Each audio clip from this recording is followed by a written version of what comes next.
I say, I know that people are keen to get dancing and maybe get to the bar again, so I'll finish up just by saying that this is a busy weekend for me. I'm heading away now shortly, and I'd encourage people to buy Fergie and Kenny Morrissey a pint or two before they leave, and up that parish. And just while James is here, I'd like to make, on behalf of the college staff and the school itself, a small presentation of a few pounds which would help the panel on their trip to America. So from the college, a presentation to the team training fund, or the travelling fund.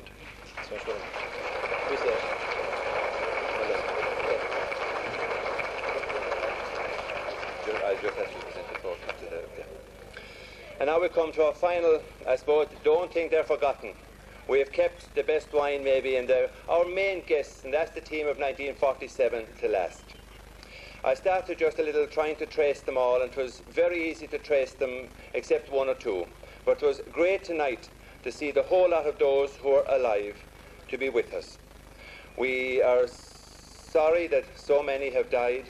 We extend our sympathy to their families, and some of the families are represented tonight, which is great too. So I've asked Jamesy, who will make a presentation, a small little souvenir token to each of those who are with us tonight. And first, to maybe speak on behalf of the class, I would like to invite the captain of 1947. The word legacy has been mentioned tonight, and certainly his legacy has lived on in the school.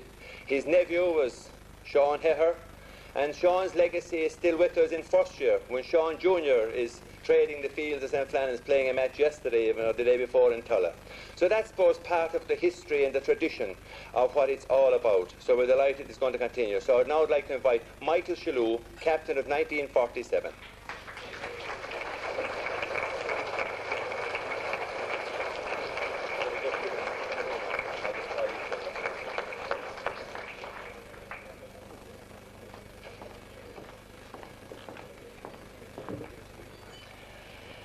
Well, after what we've been hearing tonight, I don't think there's anything for me to say except to thank the President and Committee of Flannan's Past Pupil Union for the wonderful opportunity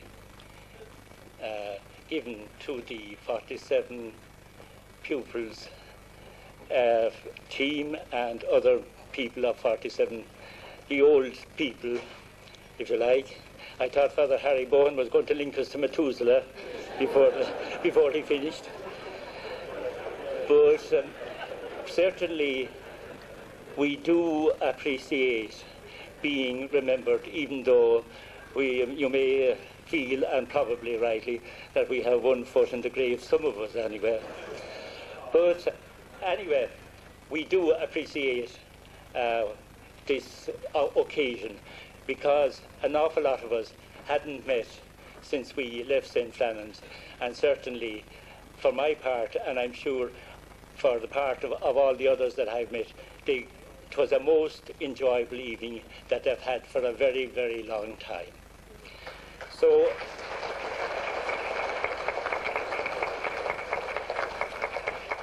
I'm not going to keep you. You've been kept long enough. The one person that I would like to mention, and I was very happy to see him here tonight, was our trainer, Father Madden.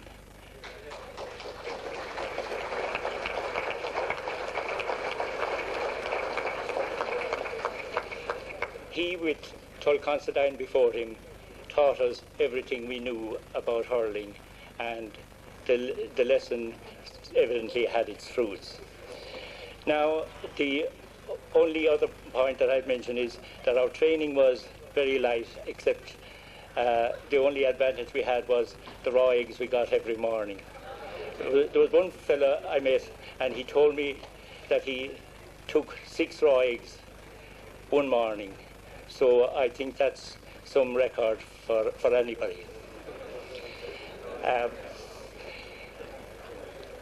I'll just finish by paying tribute to the Clare teams who won the All-Ireland senior and minor. They certainly have given us old fellows a great amount of pleasure and pride. And just one other point before I go. We've been talking about Clare, but on that 47 team, we had people from 6 counties, and I don't think we should overlook their contribution. Apart from the core teams, the core people of Clare and Tipperary, we had people from Limerick, Dublin, Offaly, Kildare. I think I've got nearly six of them there, but if there's one I've left out, well, they were there. But all those contributed equally, and I think we have to pay tribute to those as well. And they all helped to make what St. Flannan's is today.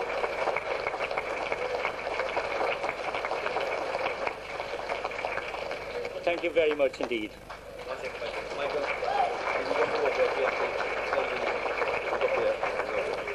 Congratulations.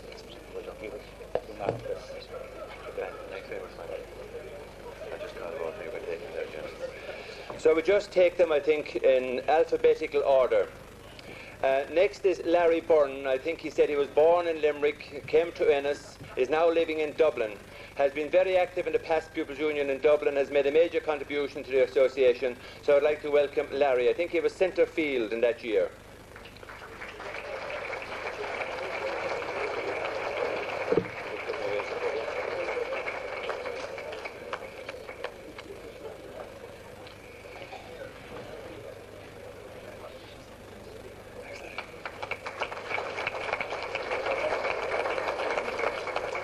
I think it was a couple of years ago some paper described St. Flannan's as the League of Nations.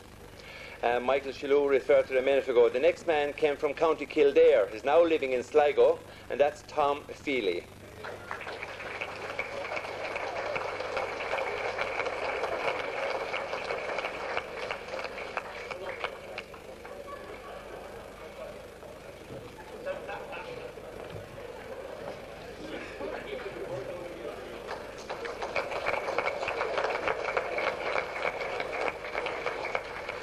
Next is a man from heading towards West Clare, very renowned in recent years, and the parish has made a big contribution to our teams in recent year. Maybe not as renowned in the past, but certainly Frank Garvey from Ina.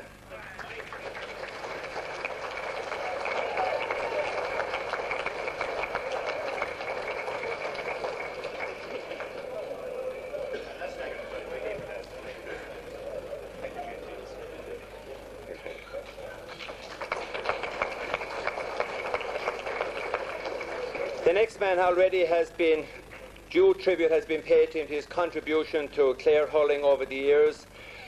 One of the stalwart magpies, John Henley.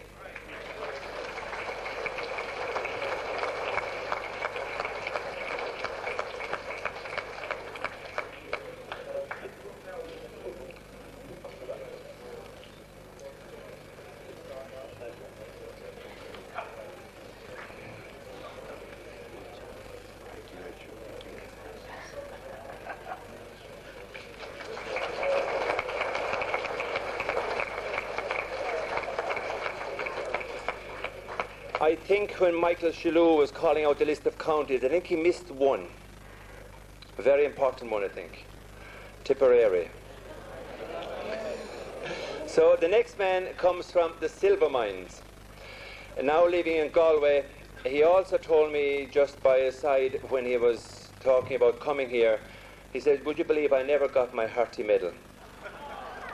So I think we'll rectify the situation tonight. It might be a little bit newer and a bit shinier, but to say that you have a Harty medal of 1947, I would ask James to present one to you tonight. Noel Hickey.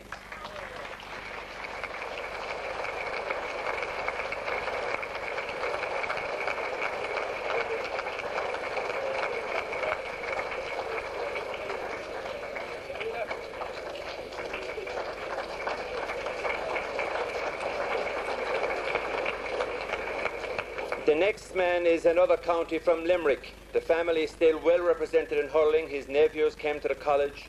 I think they're playing for Limerick football at the moment, and that's Pather Keane from Han.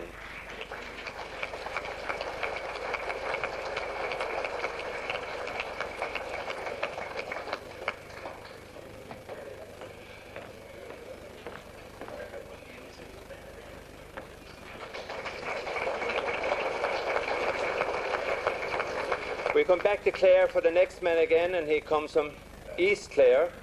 A connection with the staff. His nephew actually was your welcoming member of the past pupil union tonight, Pat Wim. So his uncle is Stephen Murphy from Tulla.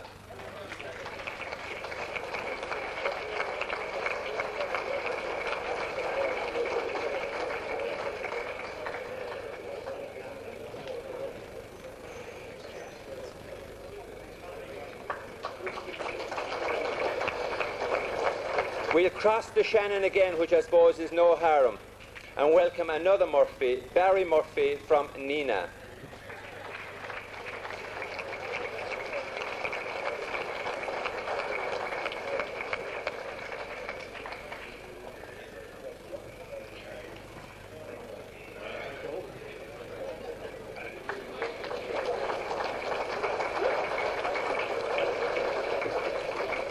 I suppose the next man epitomises what it means to be a member of a Harty and All-Ireland winning team. When I contacted him first, I didn't think he was going to make it. He's come a long way. And that's Bernie McMahon from Shinrone, who has travelled from Canada with his wife and his daughter. And even though there mightn't be much hurling in Canada, he has certainly kept the athleticism in the next generation, because his daughter, who's with him tonight, Maureen, is a Canadian ladies rugby player.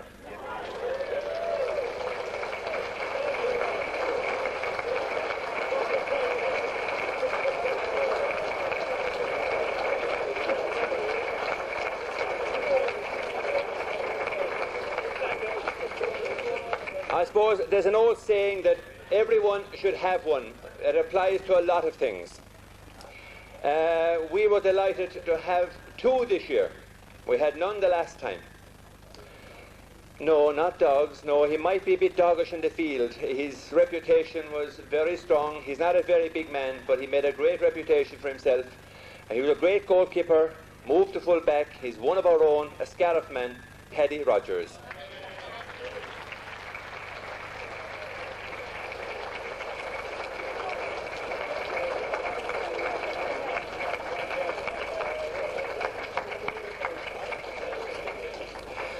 And by coincidence, 40 years after Paddy winning his third Harty, I think, his nephew Ger was in the 87 team, Harty and All-Ireland. It's just by alphabetical order, it's not by any other reason, but I think you won't sort of feel I have slighted anybody if I say I've kept probably the best wine to last. It just happened to be alphabetically. And that is a household name throughout the country for many, many years, Jimmy Smith.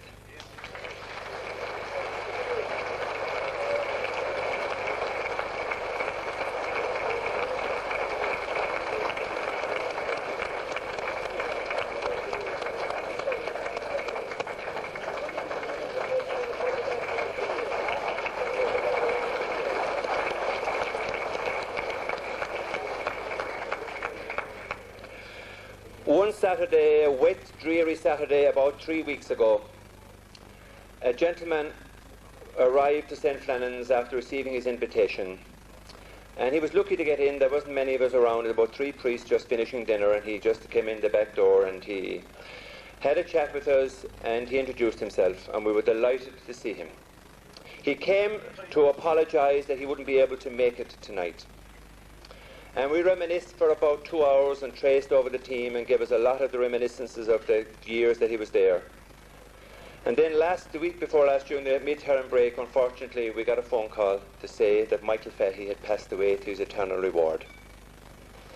So we extend our sympathy to his family, but tonight his daughter Elaine and her husband Martin are with us, and they were delighted to be with us. So I just invite his daughter Elaine to receive the little presentation as a memento and a souvenir for her late father, who was the goalkeeper in 47.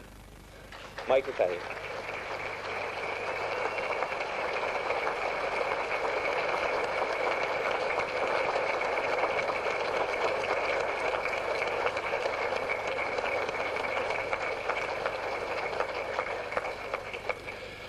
And one of the people I found most difficult to trace at the time, because the family had moved from place to place, and eventually we located his family and we got in touch with his sister, who got in touch with us actually when she heard about the occasion. and she was delighted with herself and her husband to come with us tonight. But her brother, who was on that team of 47, has died about 17 years ago, and may God give him eternal rest.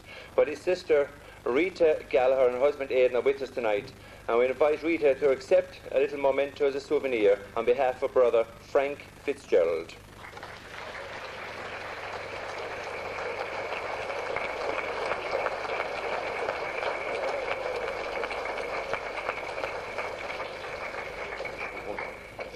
I think there should be one more little presentation left. When I rang this next man to invite him to the function, he really went back to 47, and he reminisced and reminisced and reminisced, as he can do very, very well. But even though the Clare team might be flying away to parts very exotic in a few weeks' time, in 1947 there was also aeroplanes involved. He told me that after 47, that the president at the time told him, take your team down to Shannon and show him an aeroplane.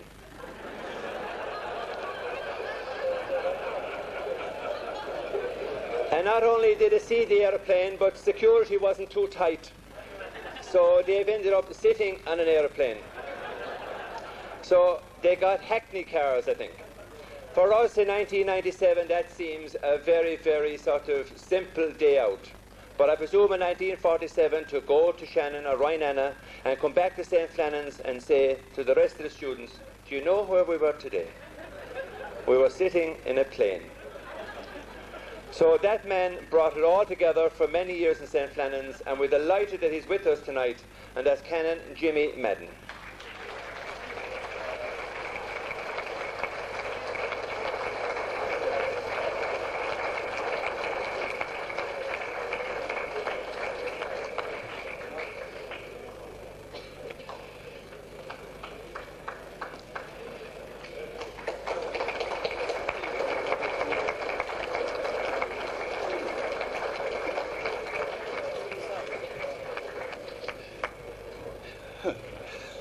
I thought I might escape this. I'm a Tipperary man, I'm half afraid. Anyway, the story is true about the aeroplane, and the airport police called me in to interview me, and the lads were kind of highly delighted that I might maybe finish up in jail. I arrived in Flannan's, just very briefly, I arrived in Flannan's in 47. Now, everything was on a high as far as hurling was concerned. And from my experience then, I can visualise what it will be like for somebody who succeeds or tries to succeed Sherlock Nairn. Everything, Tull Constantine was there, he was the bee's knees, he trained 3 teams. I had to take over, and I wasn't very comfortable. I mention this because I owe it to the 47 team that they made me feel very comfortable before the year was out. There was an almighty, terrific spirit there of win at all costs, not to the other fella, but win at all costs to yourself, both in training and on the field. Take every belt that you can get goals, but get the ball into the back of the net was the general idea. I think it would typify the present Clare senior team. I'm full of admiration for them. By the way, before I forget it, I was a selector on the Clare minor and hurling and football teams from 1946 to 1958. We hadn't much success. We got a football team as far as the All-Ireland. We hadn't much success.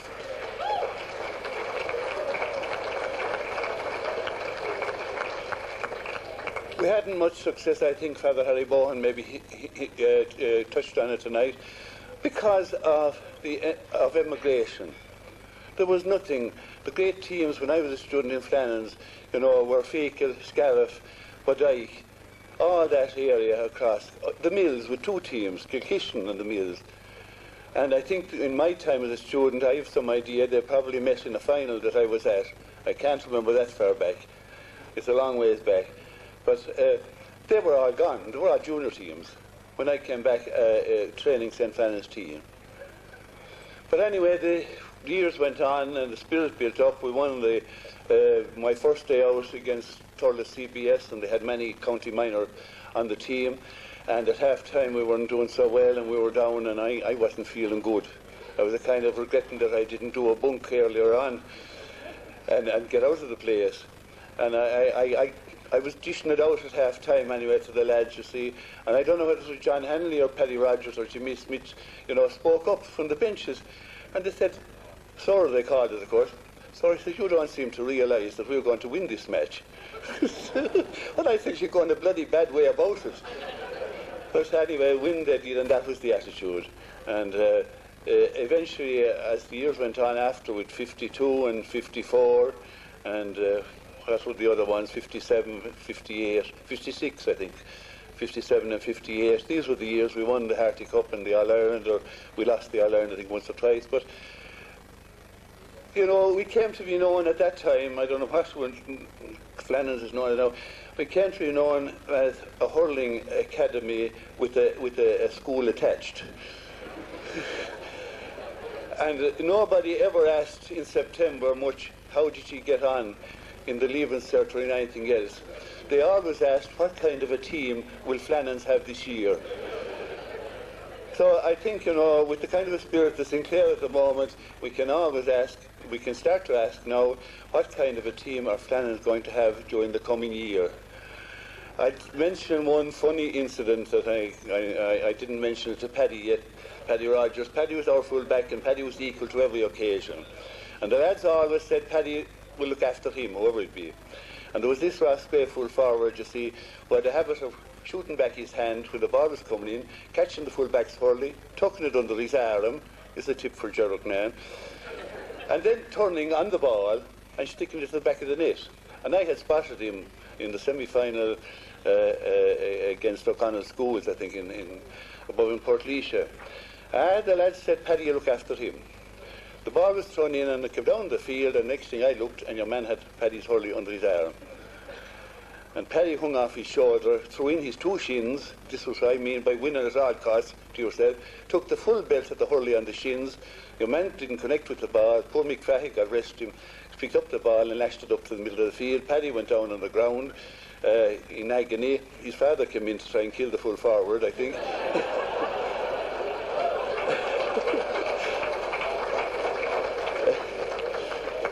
Poor Gerald got rested him, and I managed to keep the peace anyway, and we got going.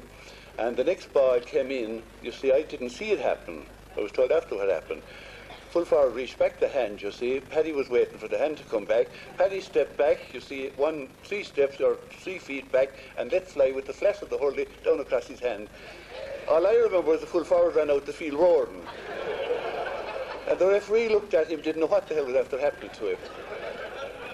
And then we settled down, and then Paddy looked back and saw me, and he said, you can go away now, sir, so I look after him from now on. Right. These were great days, these were great times. I got involved in training in 47, I'm still training under 12 teams, and I said to Gerald, look, Nan, the trainers may come and trainers may go, but we'll go on forever. God bless you all, and the best of luck to Clare. Well done, Jimmy. Well done. So you'll be glad to hear that's the end of our presentation, so you can relax. But I think it is a privilege for all of us to be able to make these and to recognise achievement. And that's what we've tried to do tonight, to recognise achievement and distinction, which in the field of play has meant so much to so many of us over so many years. We often get heart attacks and aggression and referees to make the wrong decisions, but we enjoy it. It's worth it all. And all I would say is tonight, we thank you all for coming. We're delighted of the 2 teams and their representatives with us tonight. And hopefully we'll be back again next year, and we'll be delighted to welcome you again on behalf of St. Flannan's College. Thank you very much.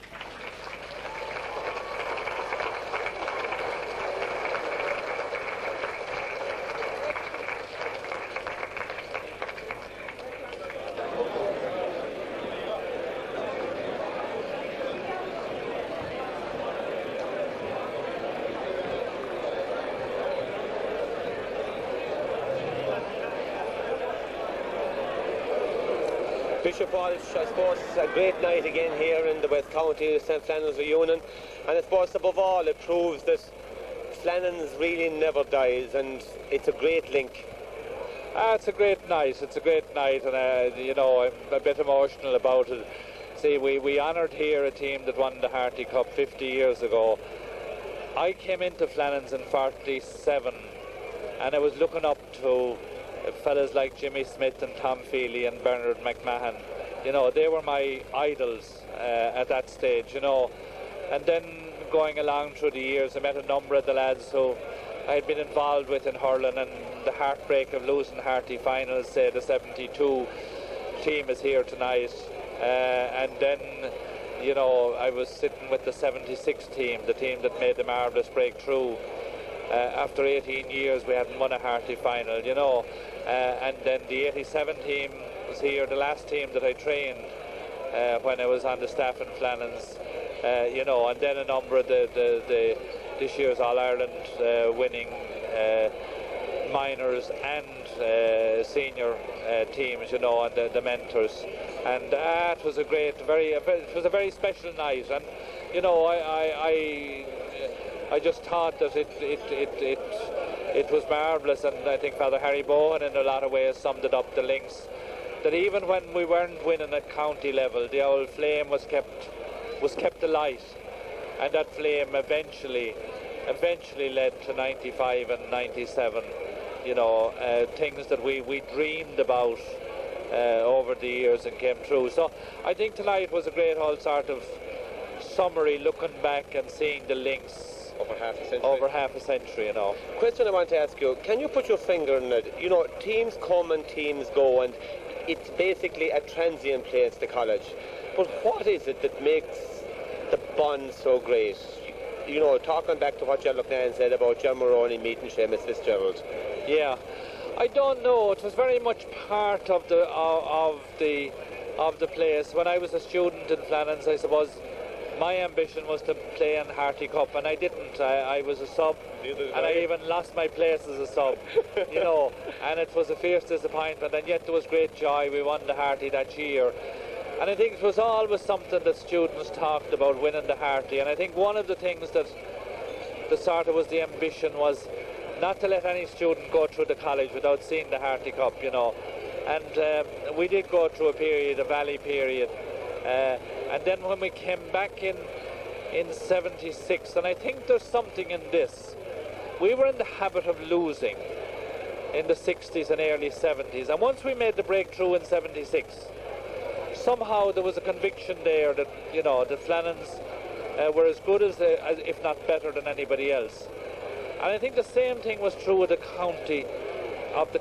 There was something about a conviction, a belief that it was possible. And you know, when eventually Ger Lucknan led them over the hill in 95, I think after that we believed that anything was possible, you know, and it proved, this year proved that anything was possible, not only winning one but winning two. But hurling was very much part of Flannan's, and I suppose in a way, maybe in my time as a student there, it was a bit of an escape, because, you know, there were times where tough and food was poor and discipline was fairly rough and that sort of thing, and in some ways going up the old hurling fields was a bit of an escape from the harsh conditions of daily life. And yet somehow, even when things were easier, you know, I think of a fellow like Barry Smith. You know, Barry wouldn't have been greedy now for maths or physics or that sort of thing, you know. And his last year he was on the Harty team, and even if he was missing for half the day, he was the first man above training, you know. And there was something, and that formed all friendships and bonds, you know, and there's certainly friendships and bonds which I treasure to the present day. You know, I was privileged enough to be out with the Clare people in New York last week, you know, and late one night I went down to Manhattan to Madison Square Gardens and into an Irish pub there, Mustang Sally's, and the two guys who were running it, two Conroys, Ian Conroy won a Harty and All-Ireland for Flannan's, and Neil also was a sub on the team. Neil was a sub on the 82 or 83 team, and Ian was on the 79 team, you know. And there we were in the middle of Manhattan discussing Harty Cups. I suppose to sum it up, no matter where you go, you can hardly get away from it. You can hardly get away from it. You can hardly get away from it indeed. Thanks.